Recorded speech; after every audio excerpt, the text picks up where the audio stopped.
सत्य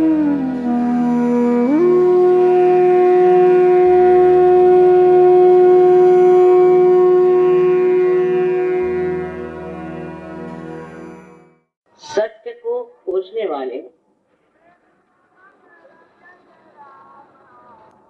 आप सभी साधकों को हमारा प्रणाम। पहले सत्य क्या है वो जान लेना चाहिए, क्योंकि सत्य है वही वो अडिग है, उसका हम वर्णन नहीं कर सकते, उस पे कोई वाद विवाद नहीं कर सकते, और जब तक उसका अनुभव नहीं होता है उसे हम जान भी नहीं सकते। जो भी आपसे मैं बताने वाली हूँ उसे आप जरूरी नहीं कि पूरी तरह ग्रहण करें या मान लें। इस अंधश्रद्धा से तो भगवान बचाए रखे। आजकल अंधश्रद्धा के कारण हम सबका हाल बहुत बुरा है। हो सकता है कि श्रद्धा से थोड़ी देर मन रम जाता है, किंतु उससे सत्य प्राप्त नहीं होता और मन की शांति नहीं। लोग पुण्य कमाने आपके वाराणसी में, काशी में कहाँ से आते, रास्ते में ही मारे जाते थे। बहुत से डाकू और ठग होते थे, वो उन्हें लूट लेते थे। तो भी ये श्रद्धा कि हम वाराणसी जाएंगे तो वहां जाने से हमारे सारे पाप धुल जाएंगे और हमें बड़ा पुण्य लाभ होगा। हो सकता है महादेव की कृपा से उनको थोड़ा बहुत पुण्य लाभ जरूर होता हो, किंतु जो कुछ भी पाया वो दर्शन मात्र।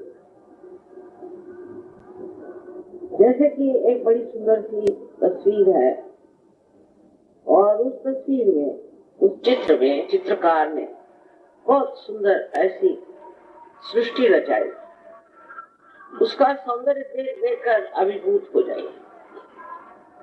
उसमें सुंदर सुंदर वृक्ष लगे हुए हैं, पहाड़ हैं, नदियां बह रही है, पक्षी उड़ रहे हैं और पेड़ न जाने रंग बिरंगे कितने ही फूलों से संवर के खड़े। उसे आप देख रहे हैं, देखते मात्र आप बहुत आनंदित हुए देखा उसे। लेकिन देखने से सिर्फ देखना बनता है, उससे जो कुछ भी आनंद आया वो भी बुद्धि तक पहुंचकर खत्म हो जाता। लेकिन वास्तविकता जो उस चित्र में है, जब तक आप उस वर्षा ऋतु में स्नात नहीं होंगे, उसमें नहाएंगे नहीं, तब तक उसकी असली अनुभूति आपको नहीं होगी।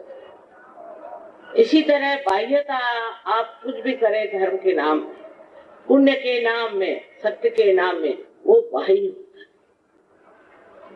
जब तक उसका आनंद,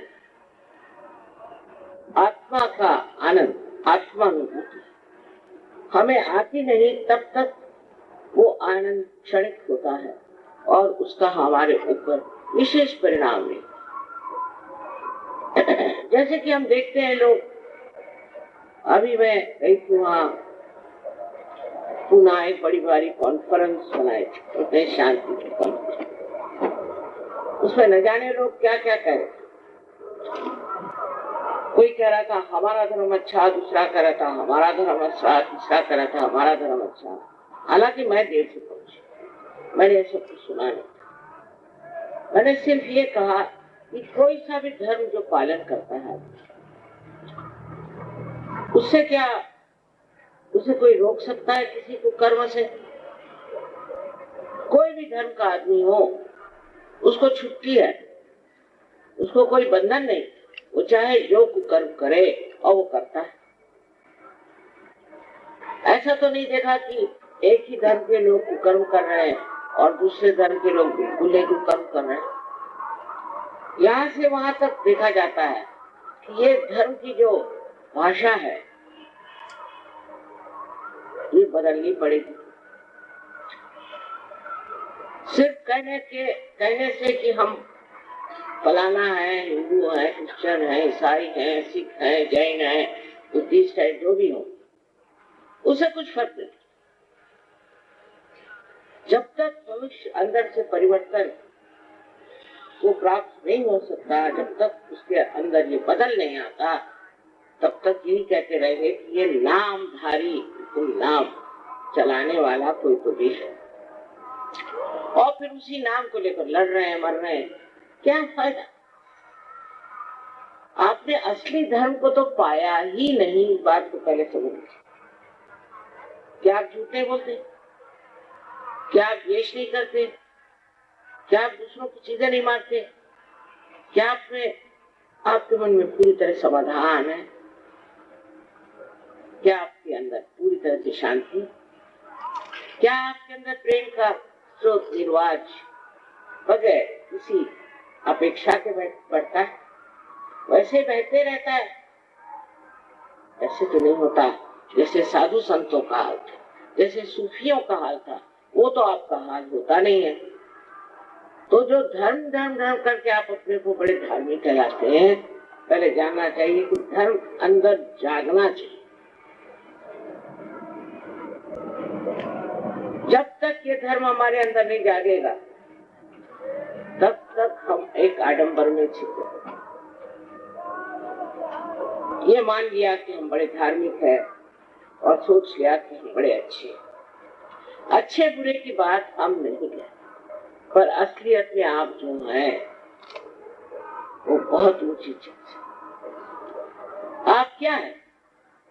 आप ये शरीर, बुद्धि, ये मन, अहंकार, ये बेकार के संस्कार ये नहीं है। आप एक शुद्ध आत्मा हैं, और जब तक आपके अंदर ये आत्मा स्वरूप नहीं आएगा, तब तक आप परमात्मा को तक नहीं पहचानते। कुरान में मोहम्मद साहब ने कहा हुआ कि जब तक तुम अपने को नहीं जानोगे, तब तक आप परमात्मा को नहीं जान सकते। और जो शास्त्रों में लिखा ही है कि आत्मा को जानो, आत्मा में उतरो, आत्मा को पहचानो। इसी तरह बाइबल में लिखा है अपने को जानो, नो थायसेल्फ। न जाने कितने बार लिखा गया कि अपने को जानो। लेकिन झगड़ा करो ऐसे कहीं नहीं लिखा, लड़ाई करो ऐसे कहीं नहीं। न जाने कहां से ढूंढ के निकालते हैं आयतें, और जिसके कारण हम धर्म के लिए लड़ रहे हैं, परमात्मा के नाम पर हम लड़ रहे हैं। उसी से नहीं मन भरा तो भगवान के नाम पर पैसा कमा रहे हैं, उसको बेच रहे हैं हर जगह। क्या परमात्मा को बेच सकते? सच बात है कि बिल्कुल नहीं बेच सकते, लेकिन हम बेच रहे हैं परमात्मा को। और न जाने क्या क्या जब तक साधन करते हैं। कोई हिमालय में जाता है, एक पैर पे खड़ा होता है, और कोई पता नहीं महीनों तक खाना नहीं खाता, शरीर को श्रम देता है, तकलीफ करके सोचता है कि तकलीफ से ही वो परमात्मा को पाए। जो भगवान, जो परमात्मा, जो अल्लाह,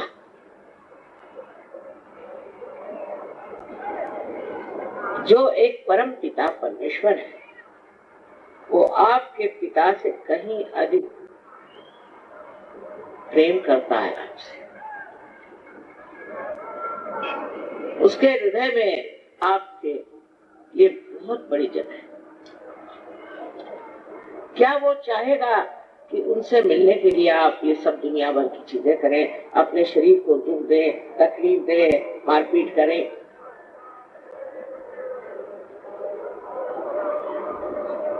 ऐसी ऐसी अजीब अजीब बातें पता नहीं कैसे बना दी गई मैं देखती हूँ, मैं हैरान होती, इसकी क्या जरूरत है भाई। लेकिन लोग ऐसी सब अघोरी प्रणाली चलाने में बहुत होशियार। किससे कह दीजिए कि तेरी उंगली काट के तुम महादेव को दे दो तो महादेव खुश हो जाएंगे, फौरन उंगलियां सबकी कट जाए। क्या आपने महादेव से पूछा है क्या? क्या आपने परमात्मा से पूछा है?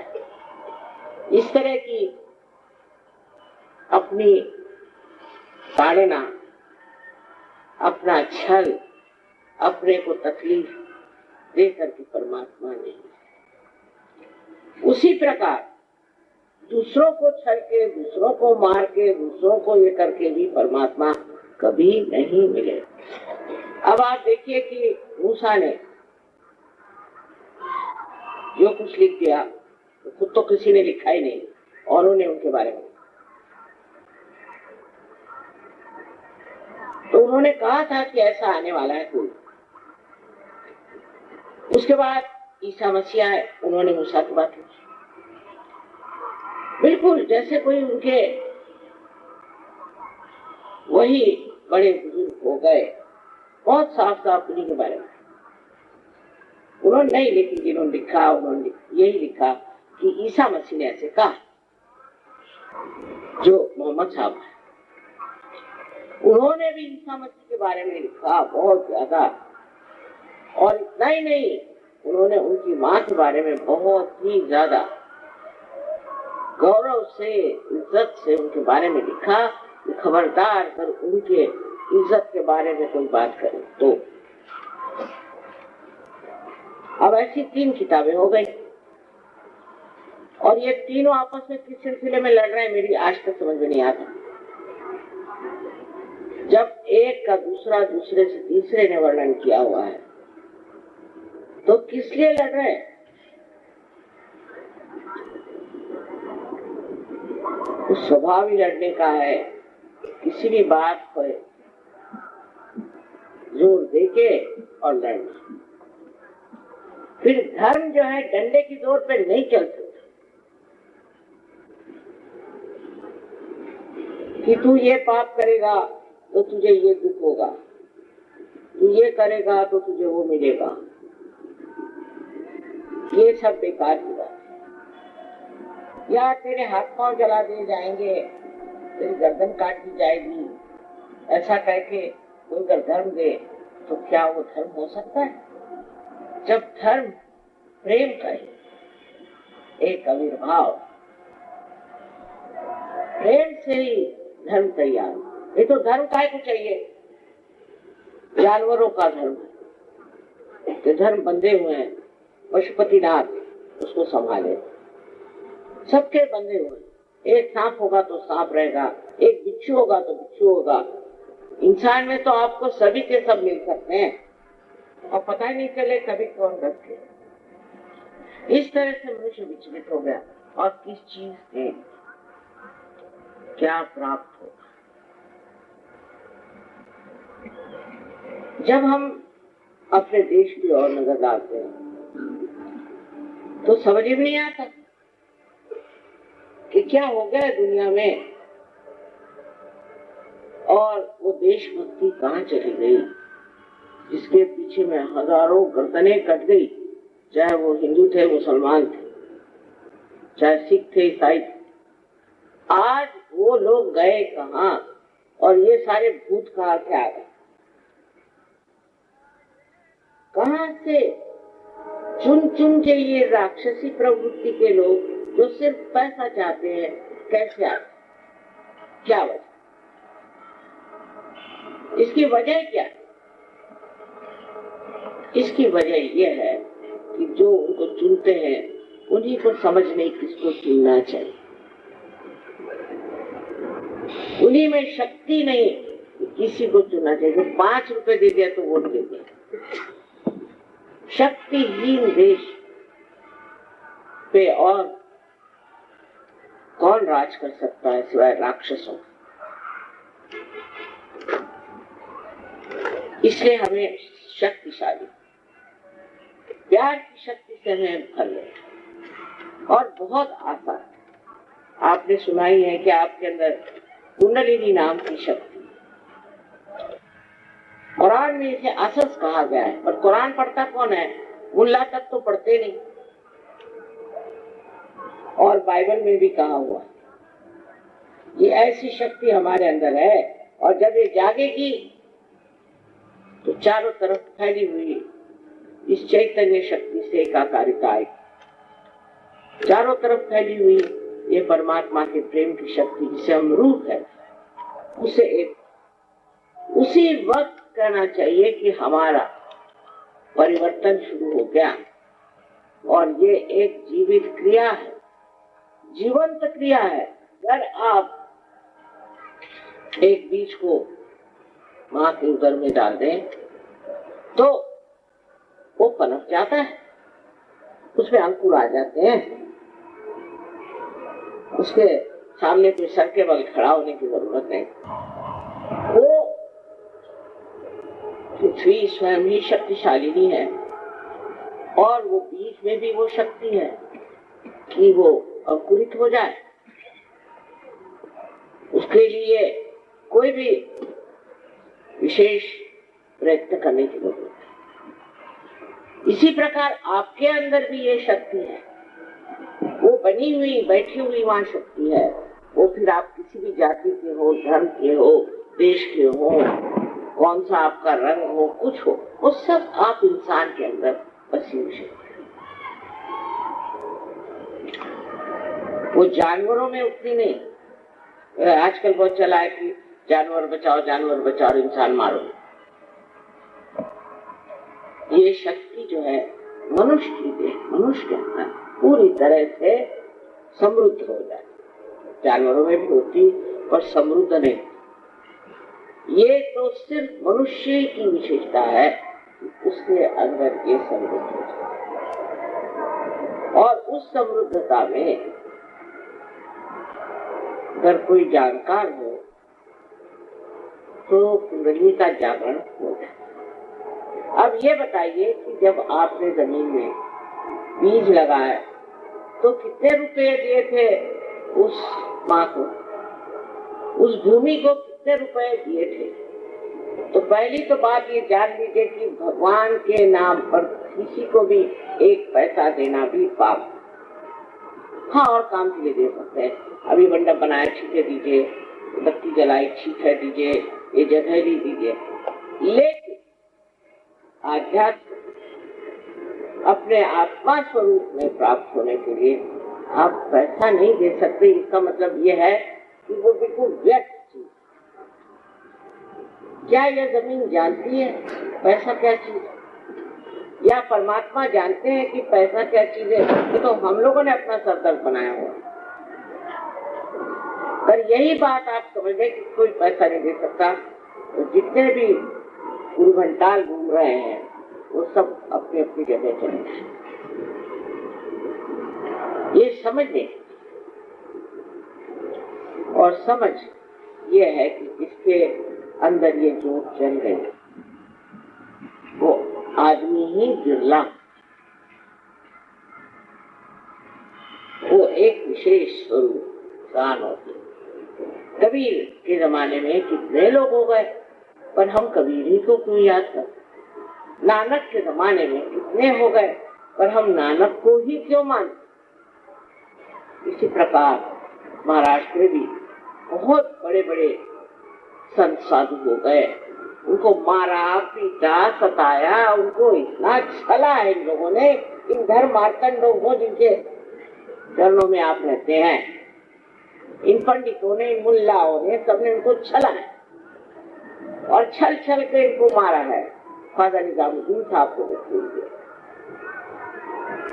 किसी की जिंदगी खोल के देख लीजिए कि जहाँ जहाँ सत्य की बात हुई आ गए डंडा मारने, क्योंकि इनके पेट पर पैर आता है।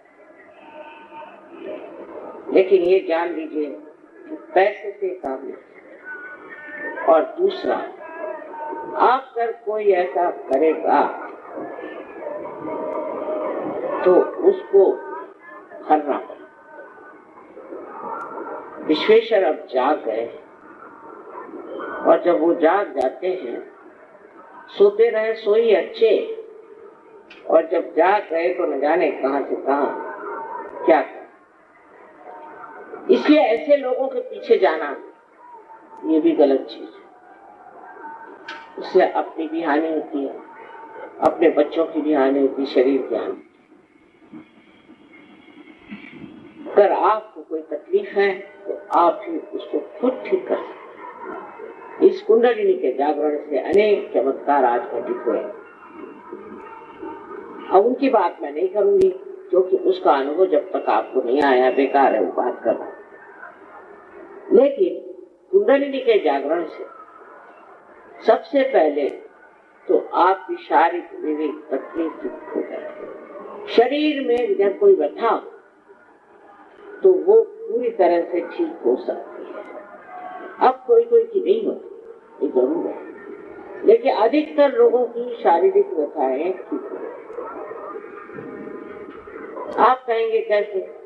तो ये जो चक्र है जिसमें से कुंडलिनी गुजरती है, यह हमारी शारीरिक, मानसिक, बौद्धिक और आध्यात्मिक जो जरूरतें हैं उनको पूरी करती है।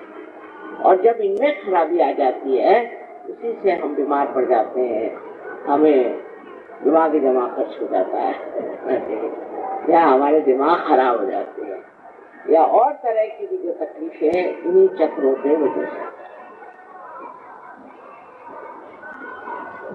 अब आप मनुष्य को देखें कि हर समय वो सोचते रहता है, चाहे पढ़ा लिखा हो चाहे नहीं हो, हर एक एडवर्टीजमेंट को देखते रहता, अखबार को देखता रहेगा, उससे भी चैन है कि वो सोचता ही रहेगा। अरे क्या सोच रहे, सोचने की क्या जरूरत? जिस दिमाग से आप सोच रहे हैं वही एक बड़ा भारी झूठ। वो दिमाग आपने बनाया अपने अहंकार की वजह से और अपने संस्कारों को। इस दिमाग से परे गए बगैर आप उस चित्र में नहीं जा सकते जिसका मैं वर्णन कर रही हूँ, और उसका आप अनुभव नहीं ले। इसलिए जरूरी है कि हमें इस चित्र से, इस मन से परे जाना, जहाँ कोई विचार नहीं। अब देखिए, इस वक्त आप अपने को सोचिए कि हम कहें आप वर्तमान में खड़े हो जाए, आप नहीं हो सकते। या तो आप भविष्य में रहते हैं, और या तो आप भूतकाल में। एक विचार उठेगा भूतकाल से, एक उठेगा भविष्य से, बस उसके ऊपर आप नाचते रहते हैं। जब कुंडलिनी का जागरण होता है तो ये विचार ऐसे लंबे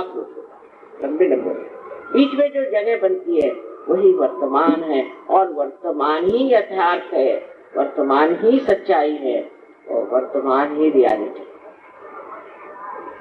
जब आप निराकारिता में आते एकदम, तब आपके अंदर शांति प्रस्थापित होगी। आप शांत, मुझे कहना नहीं पड़ेगा, आप शांत होकर के देखते हैं। अब देखना मात्र बनता, जैसे कि एक भीड़ से निकल के आप पहाड़ी पर चले जाएं, तो वहां से आप देख रहे हैं कि क्या क्या चल रहा है भीड़। अब आप भीड़ से घबराते, अगर आप पानी में खड़े हैं और बड़ी बड़ी लहरें आपको भयभीत कर रही हैं, आप डर रहे हैं, तो पर किसी तरह से आप एक नाव पे चढ़ जाए तो आपको इतना भय नहीं लगेगा। आप देखेंगे, आपको मजा भी आएगा लहरें देखें। लेकिन अगर आप तैराक हो गए तो आप कूद करके हजारों को बचा सकते हैं। आज वही समय आ गया, एक द्वीप से अनेक द्वीप जगाने। इस देश की जो दुर्दशा है उसको ठीक करने के लिए आप सबको जागना होगा, तब आपके अंदर असली धर्म जागेगा और आप हैरान होंगे कि उसमें सारे ही धर्म समाये हो, एक ही विश्व का धर्म बन जाएगा। लेकिन जो अंदर अपने अंदर भिना हुआ ऐसे आदमी फिर झूठ नहीं करते, पैसा नहीं खाते, लालच नहीं करते, और सबसे बड़ी ये शांति में बैठे। शांति के नाम पर बड़े अवार्ड मिले, और वो सब लड़ाका लोग हैं, मैंने देखा है, बड़े झगड़ियालू। शांति सिर्फ अपने अंदर, हर एक मनुष्य के अंदर प्रस्थापित हो सकती है, जम सकती है, जब वो वर्तमान में है। तो वो देखता है, हाँ है, फ्यूचर होगा तो होगा, और पास्ट होगा तो होगा, भविष्य होगा तो होगा, और भूतकाल होना तो मैं तो अपनी शांत देख रहा हूँ सब चीज। और जब ये दशा आ जाती है तब शांति पे एक और भी बात विशेष होती है कि आपको किसी चीज की चिंता नहीं रहती, चिंता रह नहीं जाती, चिंता छूट जाती है, पर जिस चीज की चिंता होती वो चीज भी ठीक हो जाती। वो कैसे?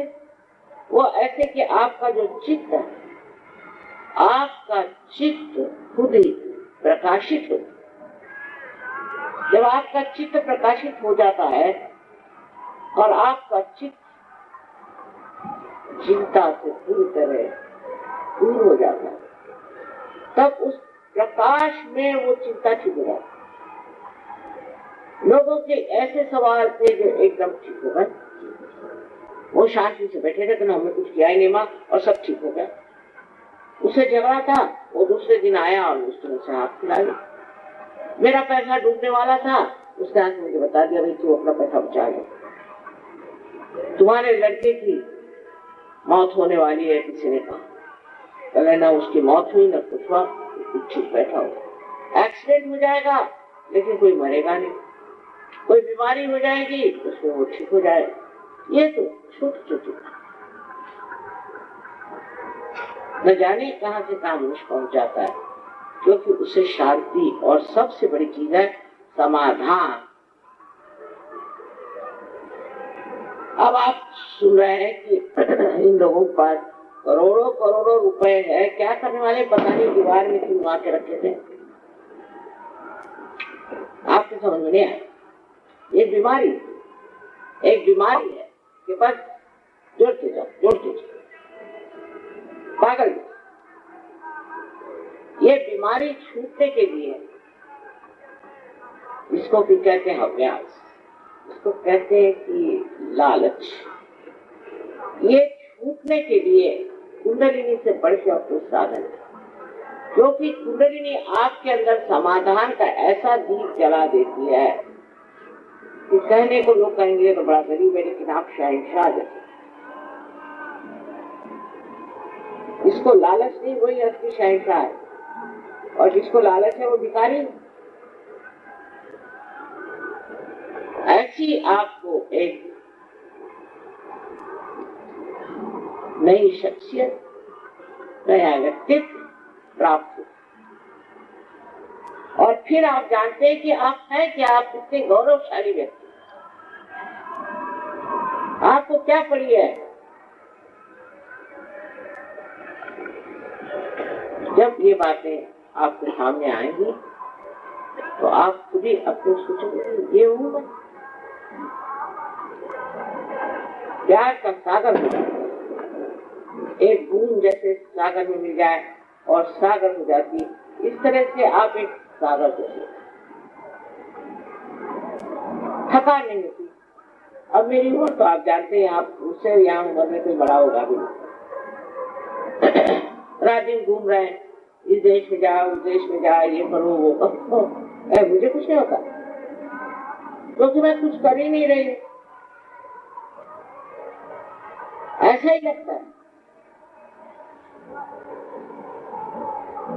आपके अंदर जो जो खराबियां हैं, जिससे आपको घृणा है, वो सब अपने आप रह जाती है, और सुंदर कमल के पुष्प के जैसे आप गंदे सड़े हुए पानी से निकल के और सारे पानी को शोधित कर देते।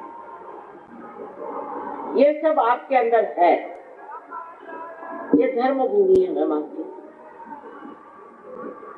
भारत एक योग भूमि में मानती हूँ। जो देश भारत को छोड़ के गए, मैं जानती थी उनकी हालत ठीक रहेगी, निपटा वही हो रहा। पर तो भी योग भूमि जो है उसका प्रकाश फैलाने के लिए दीप जलने चाहिए। घर घर में, नगर नगर में, हर जगह जब ये दीप जलेंगे तो अंधकार पूरी तरह से दूर हो जाएगा और सत्य युग मेरे तो सामने ही खड़ा हो। एक बात जरूर कहूं कि मैं जो देखती हूँ आप नहीं देख पाते। इसलिए कभी कभी लोगों को ऐसा भी लगता है कि माँ इतनी बातें कहती है तो माँ की आदत है, हम लोगों को बढ़ा चढ़ा देते। ये बात सच्चाई जो है वो ये है, और यही आपको पाठ आपके अंदर स्वयं ही ऐसी शक्ति आ जाएगी कि आप लोगों को जागरूक कर। महाराष्ट्र में एक सज्जन थे, उन्होंने 4000 लोगों की जागृति कर 1 महीने के अंदर, और देखिए वो 4000 आज जम गए लोग। तो फिर मजा आता है। और यही तो हमारे रिश्तेदार हैं, यही तो हमारे अपने। एक आदमी को तकलीफ हो जाएगा तो सारे विश्व में हलचल मच जाती है, और एक एक सहयोगी का नाम आप जान रहे हैं, एक एक को आप पहचान लेंगे। इतना विशाल सहज का आंगन, और उसमें सब आपस में एक। सब ये जो बेवकूफियां हैं इसके लिए लड़ रहे हैं, मर रहे हैं, इसको देख के हंसी आए। इतना ही नहीं, अपना जो समाज है, अपनी जो आसपास की जो बस्ती है, जो बहुत ओछी छोटी बातों में उलझी हुई है, वो सब आपको समझ में आए और आप स्वयं ही नैतिक हो जाएंगे। मुझे कुछ कहना ही नहीं पड़ेगा, मैं कुछ भी नहीं कहती, मैं भी नहीं कहती शराब मत, मैं कुछ नहीं कहती। वो कहते ना, जब हमारी गली में आएंगे तो देखेंगे, तो जब आप अपनी ही गली में जाएंगे तो ये कुंडलिनी जो है आपको ऐसी स्थिति में दिखा देगी कि आप ही बदल जाए, हीरा जैसे तराश के वक्त, ऐसी आपकी स्थिति। तो बेकार में हम ये धर्म वाले, हम वो धर्म वाले कह के आपका हल नहीं किए। धर्म अंदर जागना चाहिए, विश्व का धर्म आपसे लगा। विश्व निर्मल धर्म हमने इसका नाम रखा है। वो रशिया में रजिस्टर हो गया, अमेरिका में हो गया, हिंदुस्तान में नहीं हो सकता, क्योंकि वो कहते हैं यहाँ इतने धर्म है, हम कैसे एक धर्म माने। इतने धर्म इसलिए चाहिए कि लड़ेंगे आपस में, अच्छा रहेगा सबके लिए, पॉलिटिशियंस के लिए भी। इसलिए एक धर्म हो जाएगा तो फिर कैसे क्या करेंगे। लेकिन है तो एक ही। ये लोग हैं यहाँ आए, आपके देश में बनारस को बहुत मानते हैं, ये आपके भारत भूमि को इतना ऊंचा मानते हैं कि जब ये बंबई में उतरते हैं नीचे तो जमीन को छूते हैं और कहते हैं कि ये तो योग भूमि। उनको चैतन्य दिखाई, हम लोग को वो काहे में कर्म कांडों में खोए हुए।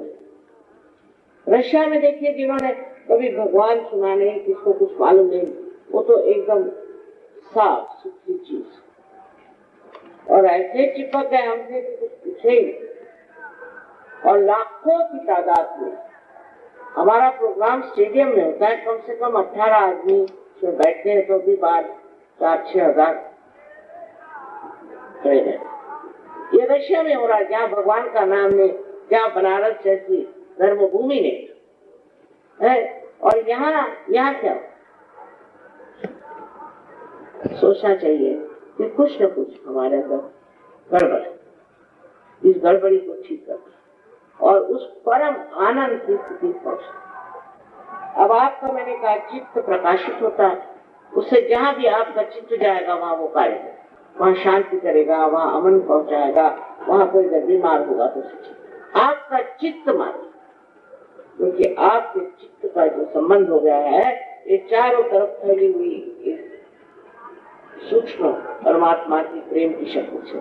अब ये है, इसका अगर कनेक्शन ही नहीं हो तो मैं क्या बोलूंगी। जैसे ईथर से आप देखते हैं कि आपका रेडियो आता है, वैसे ये सूक्ष्म ईथर है, लेकिन इतना बलशाली और इस कदर नाजुक और इस कदर तत्पर कि आप हैरान हो जाते कार्य कैसे, ये किस तरह से चीज इसका आप करते हैं, इसका आप अनुभव और जान लीजिए कि परमात्मा है, इतना ही नहीं और उनकी सर्वशक्तिमान जो बड़ी भारी, इसे हम परम चैतन्य शक्ति कहते हैं, इसे हम रूप कहते हैं, विद्यमान है। और उससे जब हमारा संबंध हो जाता है, यही असल में योग, और इस योग को प्राप्त करने का अधिकार, जन्मसिद्ध अधिकार आपका, खासकर कल युग में तो विशेषकर यही कार्य हो रहा है और होना चाहिए। बनारस जैसे बड़े पवित्र स्थान पर ये कार्य और भी जबरदस्त होना चाहिए, और क्षेत्र में लोग जो हैं तो न जाने कहाँ से न जाने क्या करते रहे। क्षेत्र में जहाँ की कार्य ज्यादा होना चाहिए वहाँ सबसे कम।